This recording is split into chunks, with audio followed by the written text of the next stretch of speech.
Tuts TV. Matulog na lang. Yari ka na. Ba't masyado kami malapit? Baka gawin kami yan.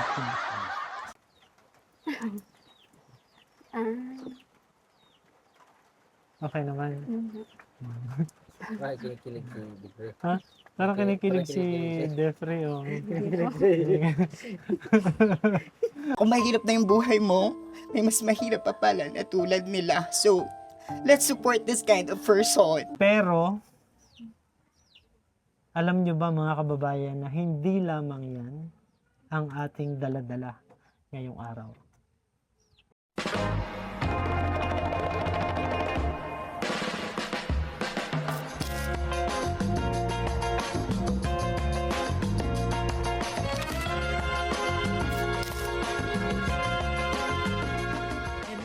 Siguro ipaliwanag ko lang din muna mga kababayan, no, kung bakit yung ating video ay doon natin ipinalabas kay Pugong Biyahero. Alam niyo po ba kung bakit? Yan dahil ito po kasi ang unang vlog namin dito sa Occidental Mindoro. So dahil isa po kasi sa layunin talaga ng Pugong Biyahero ni PJ mismo ay mas mapalawak pa ang charity na naaabot ng Pugong Biyahero team. At sobrang nakakatuwa kasi kung makikita po ninyo dun sa introduction, dun niya na talaga ipinakilala yung Pugong Biyahero team dito sa Mindoro. Sa Occidental Mindoro, kasama nating naglalakbay ang iba pa nating Pugong Biyahero team. Samahan niyo po sila sa bagong misyong ito na makapagbigay ng ngiti at pag-asa sa mga kababayan nating katutubong mangyan doon. Yung kung saan kami ay nagmumotor doon sa video, syempre kasama ko si Master Ring at saka si Ren Vlogs doon sa mga mission namin dito sa Mindoro. So, kaya yun po yung rason para nang sa ganun din ay mas maraming makaalam ng existence namin dito sa Mindoro. So, yun po yun sa mga nagtatanong. Ano po? So, kami po kasi ay puro taga Mindoro. So, ako po ay taga Bayan ng Look, Occidental Mindoro. Si Master Ring ay taga Sablayan, dito rin sa Occidental Mindoro. At si Ren naman ay taga Pinamalayan sa Oriental Mindoro. Ayan. So, kami ba ay dadalawin ni PJ dito, ni Pugong Biyahero? Yan ang malaking tanong. So, abangan po ninyo yan mga kababayan, no? Kung isang araw ba darating na lang dito si Pugong Biyahero para kami ay samahan o dalawin dito sa aming mga misyon. So, yan po yung tanong. Actually, yun po yung tinanong niya kanina. Ano yung tanong mo kanina? Bakit hindi niyo po kasama si Kuyang Pugong Biyahero? Ayan, si Kuya Sir Paul. Paul. Si Sir Paul, nasa Davao pa kasi si PJ. Siyempre, yung focus niya sa ngayon ay yung mga misyon doon sa Davao. Pero first, kailan mo unang nakita si Pugong Biyahero? Hindi ko pa po galing nakita. Pero yung mga video niya? Opo. Nakikita mo na dati? Sa video lang po. Sa video? So kumbaga may mga napapanood ka na rin na tungkol sa Opo. sa charity. So ano naman ang masasabi mo kay kay Sir Paul, kay Pugong Biyahero? Napakabait niya po, tapos maraming mga natutulungan. Kahit malalayo po, nilalakad. Oo, totoo yan. Pogi ba si Pugong Biyahero? Ha? Pogi din po. Pero si Master rin kasi pinaka-pogi. Kung ako pinapulo sa kanila. Ayan. So, buti naman, sa totoo lang po, marami din po nag-message sa amin dito na mga taga Mindoro na nanonood talaga ng Pugong Biyahero. Kaya sa mga nag-message po, maraming salamat po sa inyong panonood. At hello po kung makikita ninyo po kami dito, napakalat-kalat lamang dito sa bayan kasi nandun lang po kami. So mag-hi lamang po kayo, hindi naman po kami hindi naman po kami nangangagat. Baka sabihin mo kasi hindi natin kilala. Oo, baka dahil hindi kilala or what, hindi naman po. Pero syempre, batiin nyo lamang po kami at kami naman po ay mababait. Ayan. Sige. Pero balik tayo dun sa tinatanong o dun sa sinabi ko kanina na yung financial support na ibinigay po natin kay Jeffrey ay hindi lamang yan ang dahilan kung bakit kami ay nandito ulit sa kanilang tahanan pagkatapos ng wala pang 24 oras. Di ba? So, ano ba yung, natatandaan mo ba yung kung ano yung sinabi ko bago tayo mag-end ng video? Opo. Ano yun? Na ipag-pray ko po na makasali pa ako sa scholar. Mm. 'Di ba? So kumbaga yung kung merong mga tao na makakakita or gusto siyang tulungan, sabi nga natin ay ipag-pray. Ipag-pray kasi who knows, 'di ba? Si God kasi nakikinig naman 'yan. Magugulat ka na lang kasi yung prayer mo agad-agad pa lang sinagot. And yun yung dahilan kung bakit po kami nandito ngayon. So, bukod dyan sa financial support, dahil dun sa prayer ng tungkol sa suporta naman sa iyong pag-aaral, yung tuloy-tuloy na suporta. So, ngayong araw na ito ay masaya kong ibinabalita sa iyo na meron ng nag-pledge para sa iyong scholarship. Okay. So, gusto nating magpasalamat kay Ate Sel. Si Ate Sel, kausap ko siya kagabi. Parang ilang oras pa lang after ma-upload yung video, nagkausap na kami ni Ate Sel through chat, and yon na-share nga niya, na-share na din niya kay Pugong Biyahero yung tungkol doon sa kagustuhan niya na mag-sponsor para dito kay Defrey sa kanyang pag-aaral. And ang pledge niya po ay magbibigay siya ng monthly allowance na 3,000 pesos para sa iyong pag-aaral, para masuportahan ka sa iyong pag-aaral. So, anong gusto mong sabihin kay Ate Sel?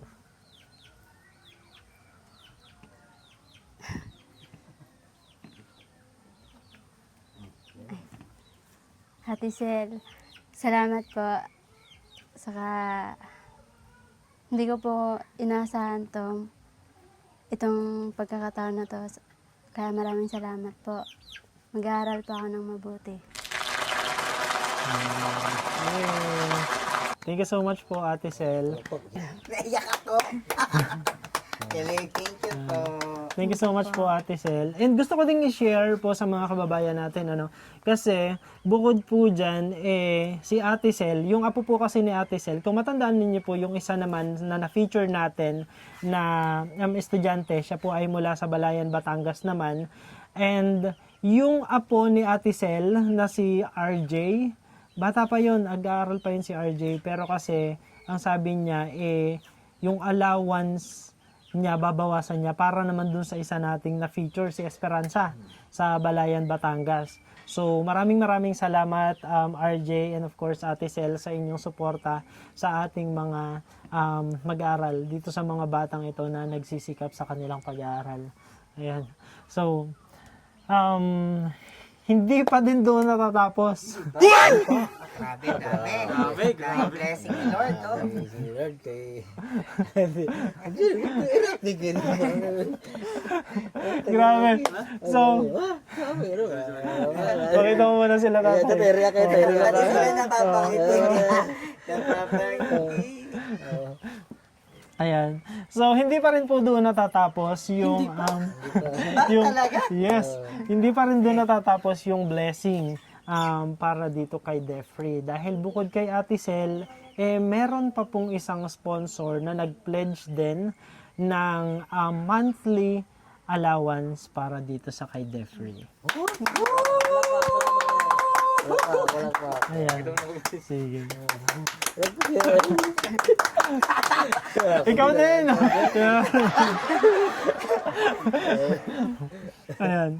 So, hindi pa kami nag-confirm or hindi pa na-share sa akin ng sponsor kung magkano yung ibibigay niya na monthly allowance. Pero definitely, you'll know pag meron akong figure ng kung magkano yung ibibigay niya na monthly allowance. Pero yan ay isa rin sa mga consistent and very supportive na sponsor ng Pugong Biyahero Team. Hindi lamang po ng aking channel, ng channel ni PJ, even other Pugong Biyahero Team members. Talaga namang parating nakasuporta yan.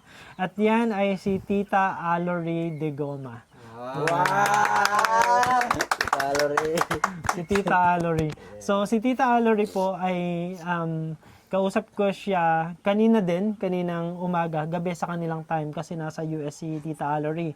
And then, sinabi niya nga sa akin na magbe-pledge siya ng monthly allowance din para dito kay Defree. Kasi kagaya din ng ibang mga viewers, sobrang na-appreciate niya din talaga yung kanyang determinasyon para makapag-aral. So, in 2 years time, no, 2 taon na lang, Defree, oh. 'Di ba? So, konting-konti na lang yung bubunuin mo. At ang kagandahan dito, dun sa mga susunod na buwan, hindi na siya as challenging as the first 2 years ng pagka-college mo, 'di ba?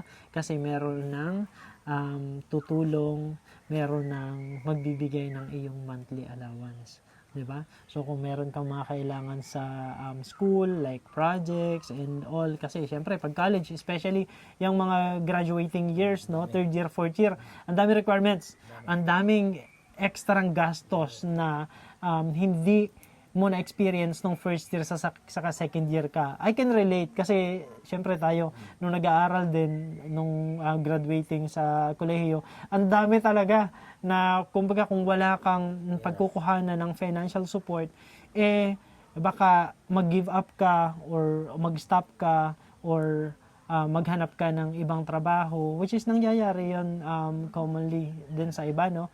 Dahil dun sa financial struggle, nagiging reason yun kung bakit hindi na ipagpapatuloy yung pangarap na nasimulan. So, I think yun yung maganda dito, no? Kasi maipagpapatuloy ni Defree yung kanyang pag-aaral. So, ano yung gusto mong sabihin kay Tita Alory? Tita Alory po. Alory. Salamat po.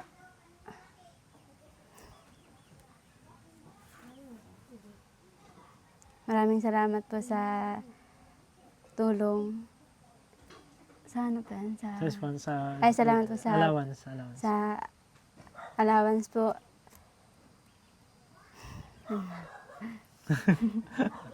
Speechless na siya. Oh, Hindi siya makapaniwala. out of words na siya. Hindi ka makapaniwala? Hindi po. Bakit? Kasi- Ano yung iniisip mo ngayon? Kasi sa buong buhay ko po ngayon pa lang po may nag-sponsor po sa akin. Kaya sobrang saya ko po talaga. Diba? Kanina, nung nagpunta ka sa or nung, di ba, pinag-pray mo kay Lord Opo. na sana ay, yun nga, magkaroon ng tao na susuporta sa iyong pag-aaral. And ngayon, na dininig niya na, eto na yung sagot niya dun sa mga prayers mo. Ano yung gusto mong sabihin kay Lord? Lord, maraming salamat kasi kagabi po talaga, umiyak po talaga ako nag-pray. Sabi ko po, kung kalooban ni Lord na maging scholar pa ako ng Pugong Biyahero, yan po yung masunod. Kung yan po yung will ni Lord, sana po matanggap po ako sa scholar sa inyo. Kaya maraming salamat po. Yan, di ba? Ganun ka-powerful ang prayers. Huwag natin maliitin ang prayers kasi talagang napaka-powerful yan. Let's continue to communicate with the Lord dahil talagang sasagutin niya yung mga prayers natin, lalo pa kung, alam mo yun, yung alam niya yung laman ng puso mo. Talagang sasagutin niya ng Lord, no?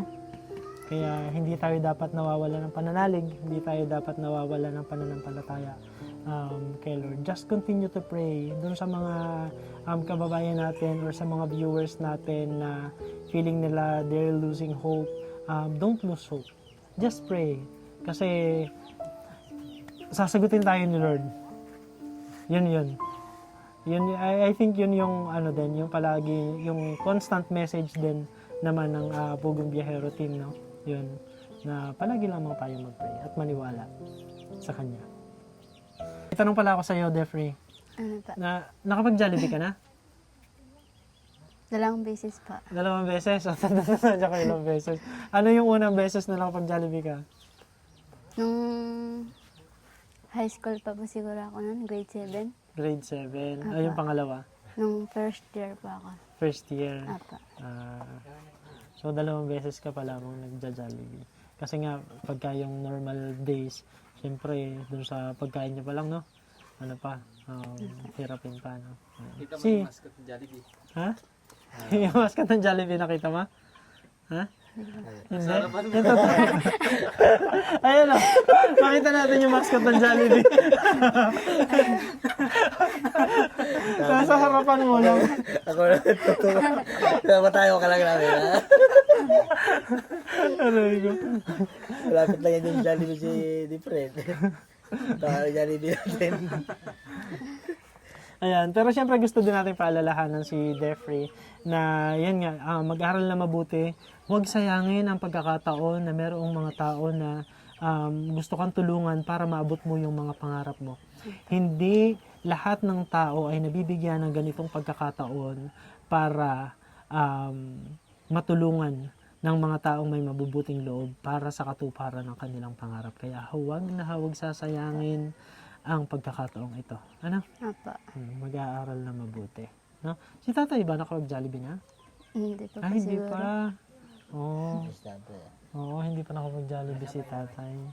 One of these days, gusto mong isama si tatay para Opo. makapag-Jollibee tayo, no? Oo. Pero, yun ba? Ay, may ano pa tayo, no? May ano pa tayo? 3. May 30. 3:30? Kukunin pati tayo. May kuong Kaya sa sunod na. sa sunod na pagkakataon ha. Kasi mag-aano kami, sa charity mission kami, magpapa-feeding kami doon sa Pag-asa ba yan? Maiba, no? Sa city o Sa may Maiba. ba po? Oo, yan. Mm. Magsa-charity mission kasi kami doon bukas. Kaya magluluto-luto din kami mamaya. Eto, kapatid mo to, Jeffrey? Pamangkin? Pinsan ko po. Pinsan. Nag-aaral din Ito ng ang college kapatid yan. ni Jeffrey. Opo. Kapatid ka ni First Jeffrey? year po. Pamangkin din. Nag-aaral din tayo ng college. Nag-aaral ka rin ng college? Saan ka napasok? Sa Sa PUP din. Ano naman ang course mo? Same. Cooperative Management. Very nice. Ayan, so syempre, kasama din natin ang kanyang butihing ama, ang napakamapagmahal na ama na si Tatay Tolome. So, Tatay, magandang araw po sa inyo. Mabuti. Mabuti. Mabuti si Tatay. So, ngayon po kasi, si Jeffrey, meron pong nagbigay sa kanya ng financial support. Yan, yung 14,200. And, hindi lamang yon, siya po ay isa ng scholar. Ibig sabihin po ay makakatanggap na siya ng monthly allowance para masuportahan ang kanyang pag-aaral. Salamat po. Masaya po kayo, Tay? Masaya. Ayan. So, masaya si tatay, syempre. Kasi, kumbaga, ano na yan lumilinaw na. Lumilinaw na ang pagtatapos, lumilinaw na ang katuparan ng mga pangarap. Pangarap nila yan Pangarap nilang mag-ama yan. Hindi lang yan pangarap ni Jeffrey. Kasi sa likod ni Jeffrey ay yung ama na sumusuporta sa kanya, sa kanyang pag-aaral mula nung kanyang pagkabata. Kasi gaya nga po ng sabi namin na hindi siya nag-i-stop ng pag-aaral. Kahit napakahirap ng mga pinagdadaanan bilang isang estudyante, hindi siya nag-i-stop. At syempre, isa sa mga driving force nung kanyang pangarap ang kanyang ama. Ano? Yes. Anong mensahe mo naman, Master? Ako muna magkakamera. Ako muna magkakamera. Para kay para kay Jeffrey. Siyempre. Ayan. So, pakita natin si Master. Kasi, ito po ay... Yan, gwapo ko. Hindi masyadong kita Dito ka. Gusto po nating hingan din ng mensahe yung ating mga kasama dito sa PBT Mindoro, si Mastering Ring, kasi siya talaga ang nakakakilala dito kay Jeffrey. So, parang scouter, no? Parang ganon. Kasi dati na niyang tinutulungan talaga itong pamilya nitong sila Jeffrey. So, Master, ano ang iyong mensahe para kay Jeffrey? Mensahe ko sa kay Dipre ay Marian. Dipre pala yung tunay niyang pangalan. So, ang mensahe ko sa iyo, yan, mag-aaral ka mabuti dahil yun yung susi talaga para maging maayos ang buhay. Tapos, yung pangarap mo sa papa mo bilang anak, Sana matupad mo yun. Ayan. Ba't na singat? Akala ko naiyak ka na sa salita ko. Ayan, so, yun. At laging magdasal, mag-pray ka God. At yun, kita mo naman na lahat ng pag-pray mo ay binigay sa ni God. Ayan, so walang imposible pag laging nagtitiwala sa Kanya at nananalig. Ayan, so mag-aral ka na mabuti at gawing inspirasyon ang kahirapan ng buhay para maging matagumpay. Yes. Di ba? Galing. Galing yung Jollibee. Gusto niyo ng Jollibee tayo? Pwede magtanggal ka. Ayan. O, syempre, hingan din natin ang mensahe si Ren Vlogs. Si Kuya Ren. Yan, so since official na scholar na po ng ng PB team si friend namin si Depri. So yun nga sana makapagtapos ka ng pag-aaral. At isa sa mga lagi naman sinasabi lagi huwag baliin yung tiwala ng mga sponsor, yung mga tumutulong sa iyo. Kasi malaking bagay yung kasi yung financial na binibigay din ay pinagpaguran din ng mga sponsor. Yun lang naman yun, sana makapagtapos ka ng pag-aaral mo. Yun lang.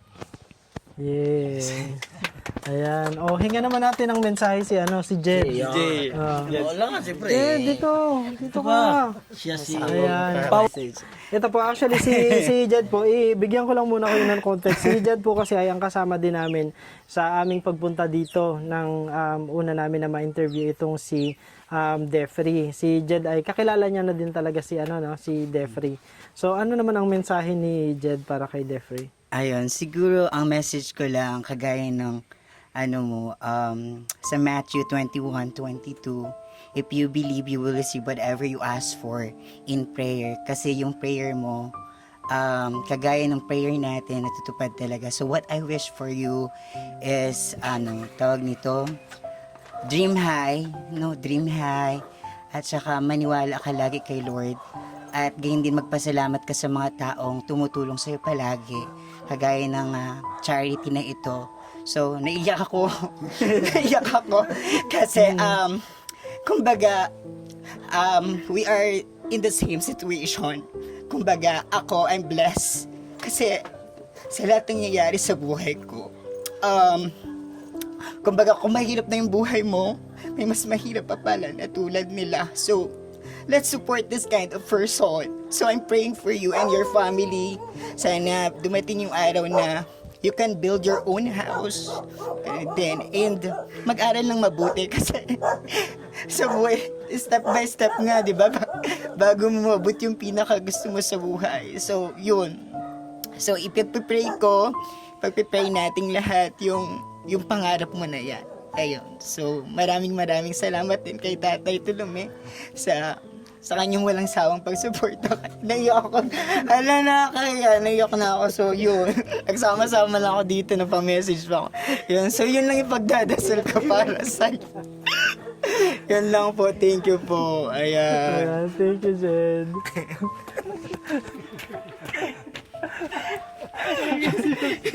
Nagyan na din si Master eh.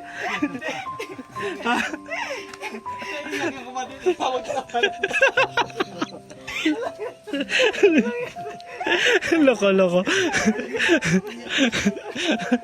Naiyak nga.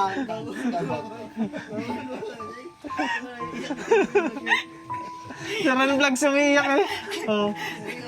Mag-ano na ako, mag-outro na ako. Ayan, sige. Ayan, so isang makabuluhang araw na naman po ang ating pinagsamahan mga kababayan. Maraming salamat po sa ating mga unang-una ay gusto ko po pasalamatan yung ating mga sponsors na nagbigay ng kanilang suporta para dito sa kay Defree. At gaya nga nung nabanggit kanina na yan yung mga tao na yung kanilang pinaghirapan, yung mga kanilang kinikita, yan ay pinagpaguran nila. Kaya ang napakagandang maisusukli natin dyan ay pahalagahan at huwag sasayangin. So, yan, maraming salamat po sa ating mga sponsors na tumugon dun sa ating panawagan para dito sa support dito po sa kay Jeffrey. Ganon din sa ating mga viewers and subscribers sa inyong walang sawang panonood, pagko-comment, pagla-like, pag-share, panonood without skipping ads. Maraming salamat po. Yan po ay napakalaking bagay para sa amin na nagcha-charity. Napakalaking tulong po niyan dahil nakaka-energize yan yung maraming views, maraming likes, nakaka-energize po yan. Kumbaga dinadagdagan nyo ng apoy yung aming mga puso para gawin pa ng mas maraming beses yung aming mga ginagawa.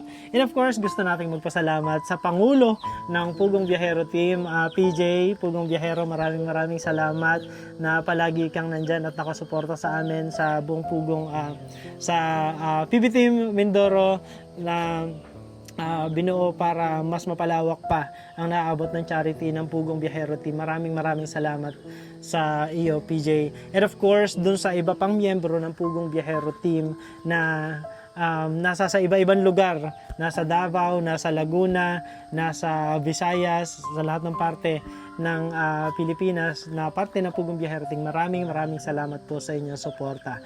At muli sa ating mga kababayan, kung nasa saang panig man po kayo ng mundo, isang magandang umaga, magandang tanghali, magandang gabi, magandang araw po sa inyong lahat. At ang lagi po namin prayers, tayo pong lahat ay bless ni Lord.